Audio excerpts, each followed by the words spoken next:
In just over a week, Operation Transformation will have the opportunity to appear at the Oireachtas Joint Committee on Health and Children. To win the battle on obesity requires politicians to legislate. They've led the way before, but this is an even bigger fight. I think it's absolutely fantastic that Ireland set a precedent by introducing a public smoking ban, which we followed suit with. It took 50 years from when the links between smoking and lung cancer were raised to actual regulation that had an impact. But think about how many millions of lives could have potentially been saved if this had happened earlier. And what's quite sad is we see the food industry adopting the same dirty tactics of the tobacco industry to avoid regulation, planting doubt about their products being particularly harmful, confusing the public, and even denial. Cardiologist Dr Aseem Malhotra from London's Royal Free Hospital campaigned against fast food chains and sugary drink brands being allowed to sponsor the Olympics. A lot of the most unhealthful foods are the foods that are cheap, sugary, energy dense, and the most heavily marketed. Legislation should protect the most vulnerable. And when it comes to obesity, people living in disadvantaged areas are now most at risk. We did a study that surveyed women across 20 locations in Dublin.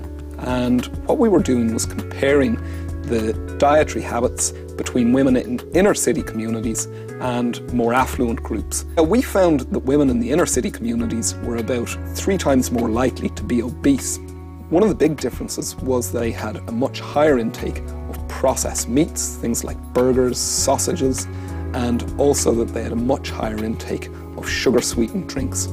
We know that sugary drinks in particular have no nutritional value whatsoever, and I would actually go as far as to say that I would call them mini health time bombs. The emerging science is telling us that the way the sugar acts on the body also encourages more food consumption, because it interferes with a hormone that makes us feel full.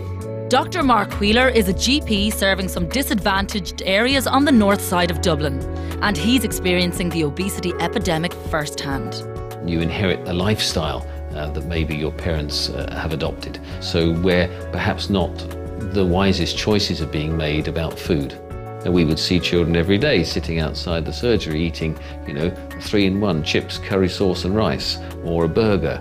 Or they've gone and bought chicken fillet roll with a bag of crisps and a soft drink.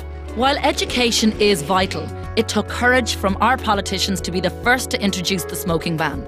Taking action that will improve our food environment will take a lot more. The food industry has tremendous lobbying power.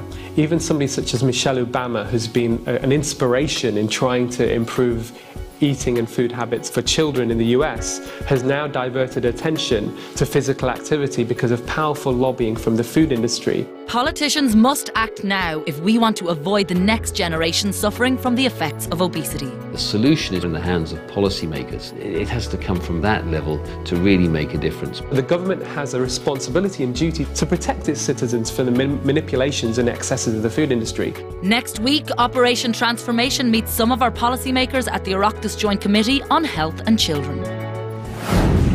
Still to come, Greg gets a new lease of life.